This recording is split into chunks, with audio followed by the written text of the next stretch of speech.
Hey guys, Zach here. I know it's called football. I am re-recording this video. I was 12 minutes in. I don't know what happened to it, but it stopped and I guess it's deleted. So I guess I'll start over here. Arsenal losing yesterday to Liverpool at the Emirates, 2-0. There's a lot to take from the game, and despite the fact that we lost, there is positives to take from that game. Obviously, when you think about players' performances and really competing, especially in that first half against a team like Liverpool, arguably the best team in Europe at the moment, if not at least just the Premier League alone.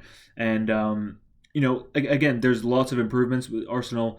12 games, we've lost 2 out of 12, and those 2 losses have come against Manchester City and Liverpool. So, but both of those games, we were certainly in the tie. I think the Man City game, the more frustrating the loss, the way that we lost the game.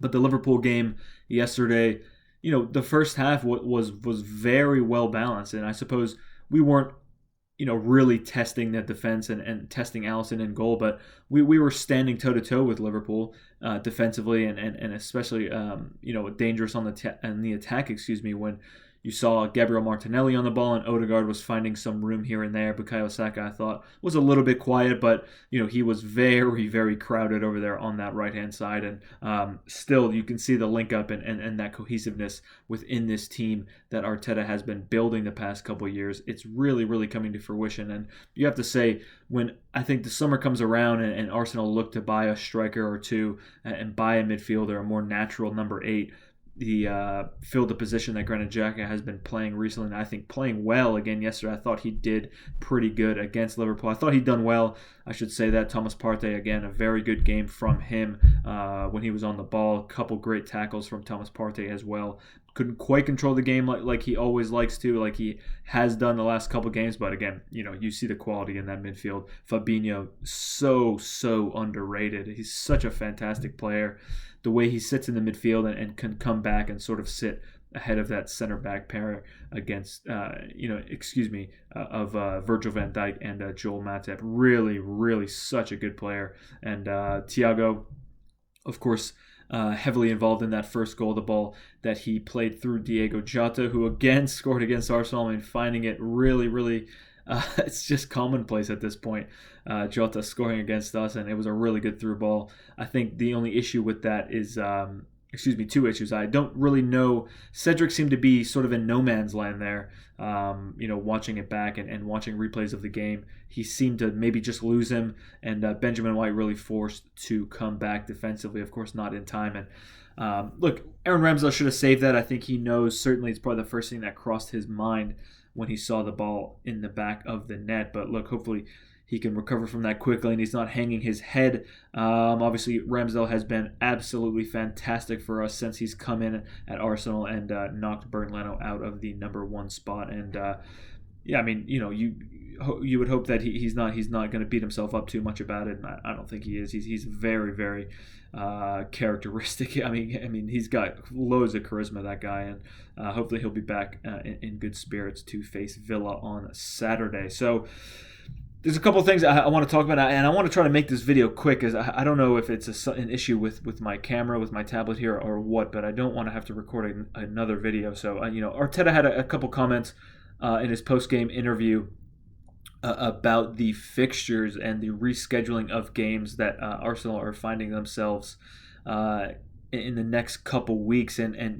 this game and the game against Villa on Saturday, I think people are missing the bigger picture, because a lot of people, a lot of rival fans, I've seen the discussion on Twitter and just online in general is, we've only been playing one game a week, and teams like Liverpool, Chelsea, City in the FA Cup, in Europe, playing in the Premier League, and they've been playing 2 games a week. And while that's true, the bigger picture is that none of those teams are playing, midday on a Wednesday and then playing 12:30 on a Saturday, right? Those teams aren't doing that. So when Arteta talks about it not being fair on Arsenal, and really he's sticking up for the club and sticking up for his players, which I think is fantastic to see. He's not looking for excuses. He's not bitching and moaning.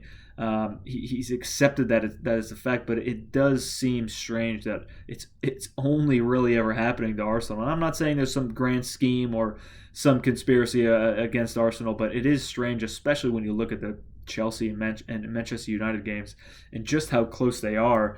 It just seems strange to do it here and then to have it done again.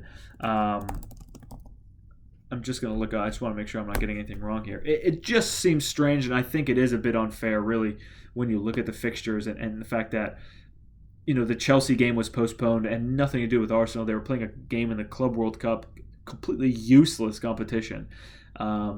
And people talking about how Arsenal deserve it for postponing games, and they followed the rules. They did exactly what every other club did. Followed the rules, were well within their right to do so, and it's just strange. I mean, Arsenal play Man United on the 23rd, and they play Chelsea on the 20th of April. So you have 3 days. You have 1 day, 2 days of recovery at most. It doesn't give you much time to prepare. You talk about tactics. You talk about recovering from that Chelsea game, which is going to be so important. And here you go, another extremely important game against United, and then you have 7-8 days off. May 1st, you play West Ham, another crucial game in that top 4 race. So you're playing 3rd place, 5th place, 6th place. You don't know exactly where West Ham and Man United are going to be sitting at the moment, but so important to keep momentum going. And another thing, obviously, I want to touch on that. Are we going to be dropping momentum after this loss? You go on a 5-game win streak, and is some of the win going to be taken out of the sails of Arsenal? I would think not. I think these players now are mature enough and experienced enough to realize that you have to take games like this and learn from what went wrong and just do better the next game. I mean, that's what every top professional will do, and I think Mikel Arteta has instilled that mentality in these players and done it well. You can see the culture change at this club, and he's really done a fantastic job, Arteta, on coaching these players and getting the best out of them. And I think we've yet to see the very best out of all of these players and the very best out of this team as a whole.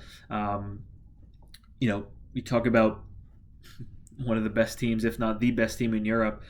Liverpool had 2 chances and they took them. Again, Ramsdale, I think, could have done better, could have saved that, and the second goal was a little bit sloppy. Seemed like hesitancy from the defenders, and maybe Ramsdale could have shouted for it to come out. But for me, very tricky in the box, and that second goal went in, and Martinelli had a very good chance of, not an easy goal, of course, not to score from there, but it would have been very Martinelli-esque to score from there, and just missing the post, just missing the goal, and you don't know, we could have scored that goal and got the momentum back and perhaps got a point out of the game, but when you don't take your chances, and Odegaard had a fantastic chance, Alisson, a freakish save, and deserved to save it, made himself big, during the save and made himself big when Lacazette was through on that missed pass from Thiago. But that's what happens, and I think Mikel Arteta is going to help these players learn from what they did wrong and what they could be doing better. And I think against Villa we're going to see a very energetic team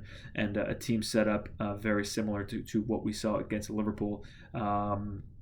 Tomiyasu, I think, still out.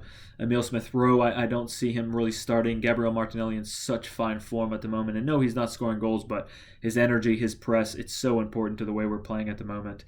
So I expect to see probably the same team against Villa on Saturday that we saw. Look, I want to just sum it up here and just leave it. I'm worried that I won't have the energy to make a third recording if something goes wrong here. So guys, I just want to say thank you for watching. If you've made it this far, please do leave me a comment down below. Hit me up on Twitter. That's always in the description.